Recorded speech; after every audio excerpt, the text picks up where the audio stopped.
Hello students, BSc first year की electromagnetics books की video series की इस वीडियो में आज का हमारा टॉपिक है गॉस का डाइवर्जेंस प्रमेय, गॉस डाइवर्जेंस थ्योरम। इस वीडियो में हम पढ़ेंगे कि गॉस का डाइवर्जेंस प्रमेय क्या है, उसका कथन क्या है, उसका स्टेटमेंट क्या है और उसकी उपयोगिता क्या है, वो सब हम इस वीडियो में देखेंगे। तो चलिए स्टार्ट करते हैं। माना किसी सदिश क्षेत्र में V आयतन है जो S पृष्ठ के द्वारा घिरा हुआ है। ये एक यहाँ पर कोई सदिश क्षेत्र है इस एरिया में। इस सदिश क्षेत्र में V आयतन का S पृष्ठ से बंद कोई भी एक आयतन है, एक क्षेत्र है।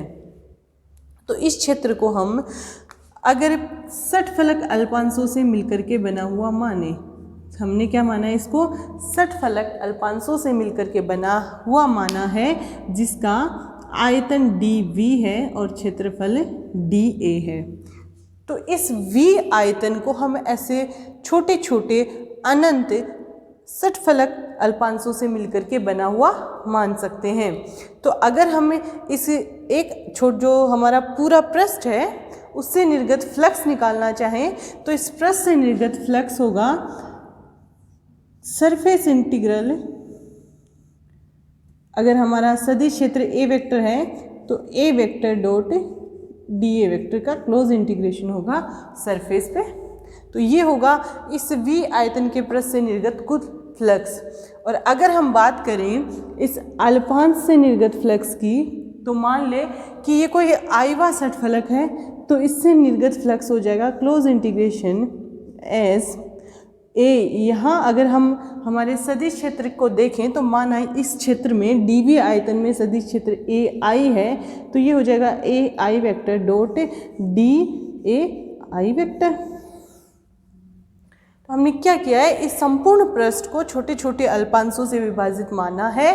तो इस संपूर्ण पृष्ठ से निर्गत ये कुल फ्लक्स है वो क्या होगा, इन छोटे छोटे अल्पांशों से जो फ्लक्स निकल रहा है उसका योग होगा।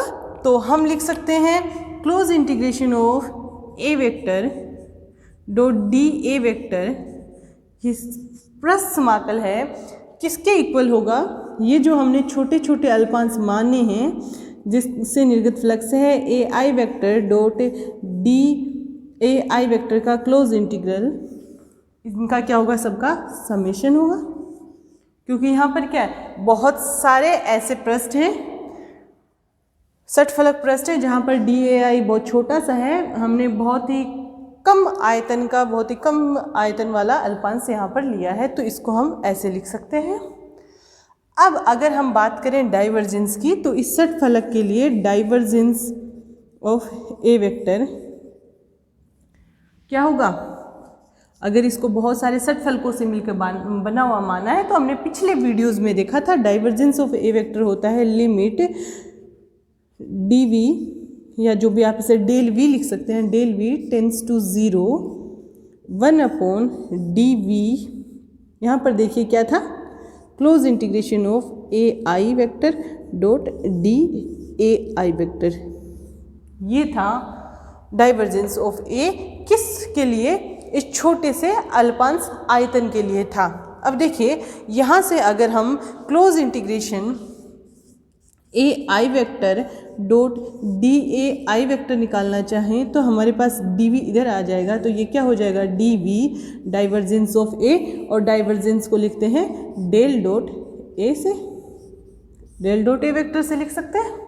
तो देखिए जहाँ पर हमारा ये dV है, अगर IB के लिए है तो dVI है, ये टेंस टू क्या है, 0 है। तो ये हमारे पास है इस छोटे से अल्पांश के लिए फ्लक्स का मान।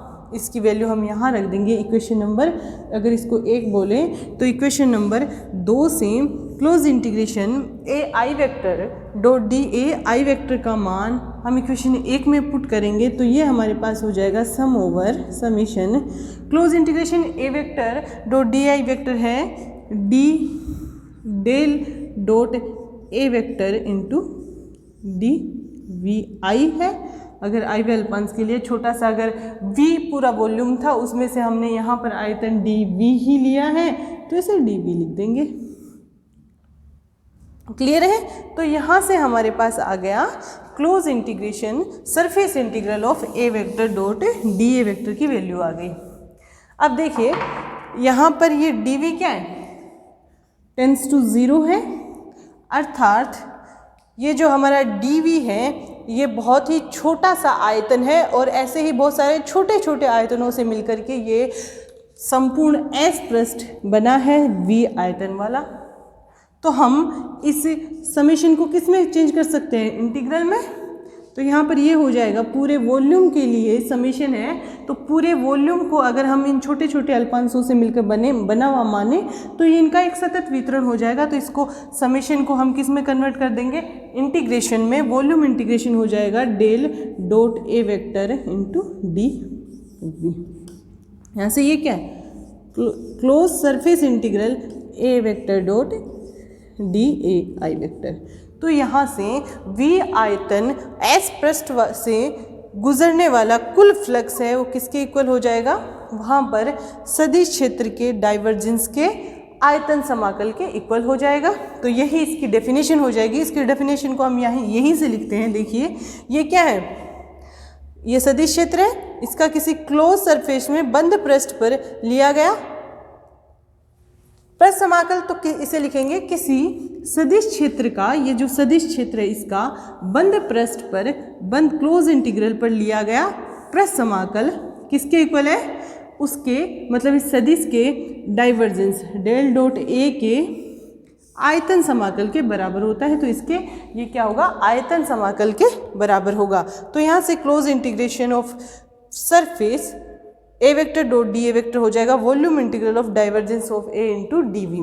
इसको ऐसे भी लिख सकते हैं, सरफेस इंटीग्रल को दो इंटीग्रेशन से लिखते हैं और इसे क्लोज इंटीग्रेशन बनाना है।